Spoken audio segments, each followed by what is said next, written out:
Hello friends, today we are going to discuss about the dividends. The same chapter share and dividends, topic is dividends. तो इसमें हम formulas discuss करेंगे और सबसे पहले समझेंगे कि डिविडेंड होता क्या है. नाउ फर्स्ट ऑफ ऑल ये समझते हैं कि डिविडेंड क्या होता है. बच्चों समझो एक कंपनी है, उसने 100 रुपीज़ से अपना बिजनेस स्टार्ट किया. कितने रुपीज़ से? 100 रुपीज़ से. और चलते चलते चलते चलते उसको एक ही साल में बहुत प्रॉफिट हो गया. मान लो कि उसकी कंपनी 100 से स्टार्ट हुई थी, 180 तक पहुंच गई. उसको कितना प्रॉफिट हो गया? 80 रुपीज़ हो गया ना. उसने सोचा कि जब मैं स्टार्ट किया था तो मेरे पास कुछ नहीं था, अब एकदम से मुझे बहुत ज़्यादा प्रॉफिट हो गया, लगभग डबल ही समझो, ठीक है, इतना प्रॉफिट हो गया उसको. तो उसने क्या किया कि जब मैंने स्टार्ट किया था तब किसी ना किसी ने मेरी हेल्प की थी मेरे शेयर्स को बाय करके. वो कौन होते हैं जो शेयर बाय करते हैं? Share holders. ठीक है, चाहे कितने का भी शेयर हो, उन्होंने शेयर बाय किए और मुझे पैसा दिया, मैंने इन्वेस्ट किया, मेरी कंपनी चली और मुझे प्रॉफिट हुआ. ठीक है, तो उसने सोचा कि मैं जो अब प्रॉफिट हुआ है मेरा, मैं इसमें से कुछ ना कुछ प्रॉफिट अपने शेयर होल्डर्स में डिवाइड कर दूंगा.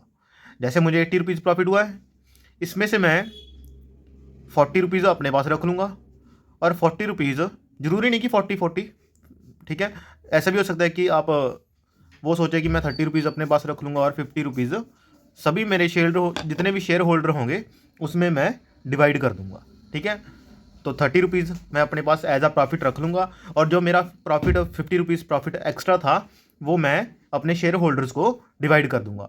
चाहे वो कितने भी शेयर होल्डर हों, उसमें सारी में डिवाइड होकर चला जाएगा. जैसे मेरे 10% थे जिन्होंने मेरे शेयर बाय किए थे, तो हर एक पर्सन को कितना शेयर चला जाएगा, इसको डिवाइड करो, तो हर एक पर्सन को 5 रुपीज़ शेयर चला 5 रुपीज़ प्रॉफिट चला जाएगा.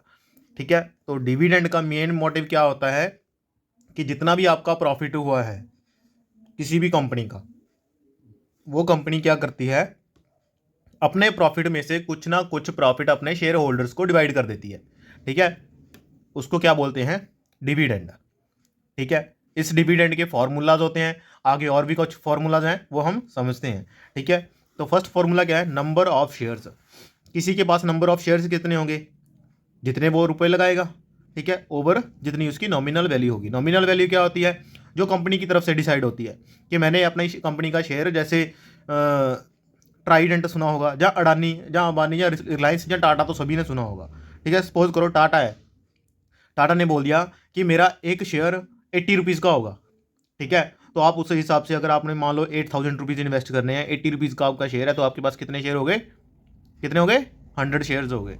ठीक है, देखो, when share are allotted by company, एक बार कंपनी ने अलॉट कर दिए तो नॉमिनल वैल्यू हमने वहाँ पे फिल करनी है, आपके नंबर ऑफ शेयर आ जाएंगे. ठीक है, जो अगर आपने कंपनी की तरफ से निकालने हैं, अगर आपने निकालने हैं कि मार्केट के हिसाब से, मार्केट के हिसाब से निकालने हैं कि नंबर ऑफ शेयर कितने हैं. ठीक है, जैसे मैंने जब कंपनी स्टार्ट हुई थी मैंने तभी शेयर बाय कर लिए थे. ठीक है, जिस दिन कंपनी स्टार्ट हुई थी, तो वो तो नॉमिनल वैल्यू पे हुई थी, नॉमिनल वैल्यू पे काउंट करेंगे.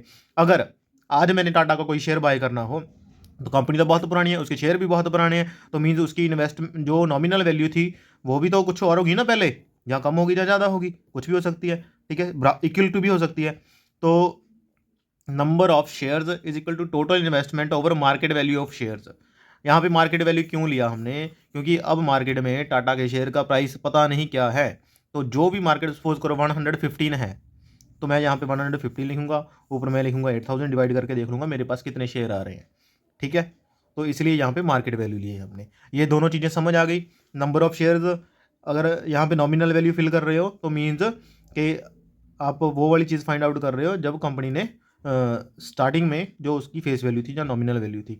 अब जब आप मार्केट वैल्यू के हिसाब से फाइंड आउट करोगे तो यहाँ पे मार्केट वैल्यू फिल करोगे कि आज के टाइम, प्रेजेंट टाइम में उसकी शेयर की अमाउंट क्या चल रही है. ठीक है, तो चलो यहाँ तक तो समझ आ गया होगा. चलो नेक्स्ट चलते हैं.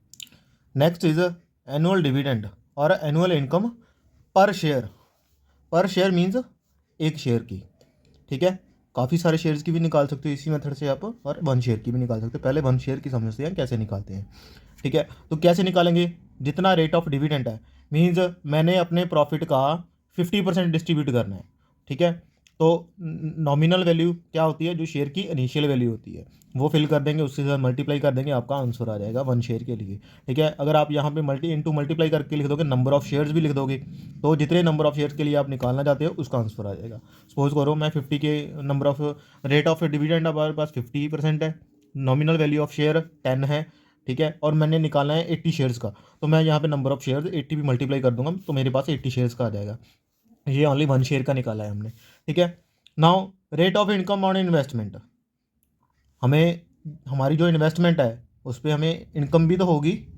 ठीक है, इसीलिए तो इन्वेस्टमेंट कर रहे हैं हम, नहीं तो हमें इन्वेस्टमेंट करने का फ़ायदा ही क्या जब इनकम ही नहीं हो रही। तो हमने ये बताना है कि कितने % इनकम हो रही है मुझे यहाँ से। ठीक है, तो उसके लिए हम क्या करेंगे, जितना आपको डिविडेंड मिल रहा है, जितनी आप इन्वेस्टमेंट कर रहे हो उसके साथ डिवाइड कर दोगे। डिविडेंड को इन्वेस्टमेंट के साथ डिवाइड करना है। ठीक है, सपोज करो आपको 80 रुपीज़ डिविडेंड मिला, आपका टोटल इन्वेस्टमेंट थी 8000, 80 रुपीज़ डिवाइड बाई 8000 इंटू 100। ठीक है, तो आपका रेट ऑफ इनकम आ जाएगा कि आपको कितने % इनकम हो रही है वहाँ से जहाँ पर आप ये इन्वेस्ट कर रहे हो। ठीक है, नाउ टोटल एनुअल इनकम, आपके पूरे ईयर की इनकम कितनी है, एनुअल का मीन्स ईयरली इनकम कितनी है आपकी। ठीक है, तो वो देखेंगे हम, total annual income is equal to annual income per share, जो हमने ऊपर किया था अभी, एनुअल इनकम पर शेयर इस पेज के स्टार्टिंग पे।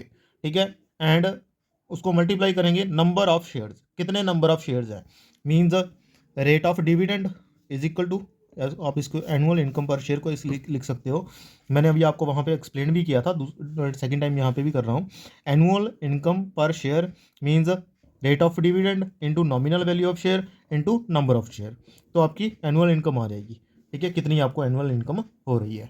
ये वाला थोड़ा सा छोड़ दो, ये खास इंपॉर्टेंट नहीं है, यही ऊपर वाला ही चलता है सभी जगह पे। ठीक है, तो नाउ नेट इनकम, यहाँ पर मैंने ये कुछ मतलब एक्स्ट्रा समझाने के लिए आपको किया है, नेट इनकम कैसे निकालते हैं। अब जो भी आपको यहाँ पे एक वर्ड दिया हुआ है इनकम टैक्स, सपोज करो मैंने 1000 रुपीज़ इन्वेस्ट कर दिया, मुझे उस पर इन्वेस्टमेंट पे 100 रुपीज़ प्रॉफिट हो गया। ठीक है, टोटल मेरे पास कितने हो गए अब 1100 रुपीज़।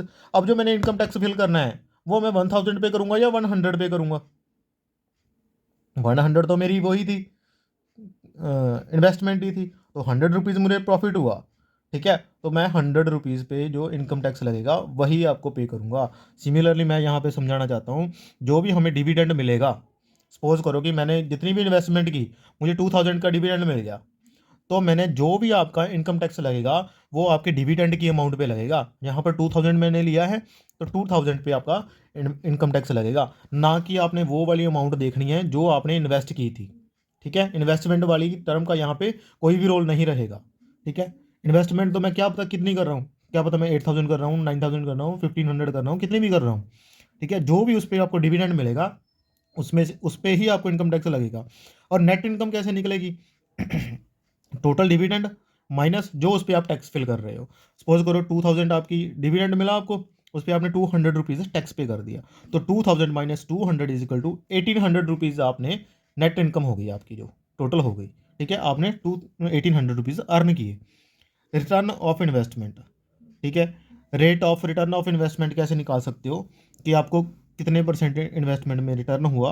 आप ऊपर वाला मैंने अभी आपको डिविडेंड वाला सिखाया था ना formula, dividend over investment into 100, same वही फॉर्मूला है, जितनी आपको इनकम हुई, जितनी आपकी इन्वेस्टमेंट थी इंटू 100, वहाँ पे आप निकालोगे कि मुझे इतने % इनकम हुई।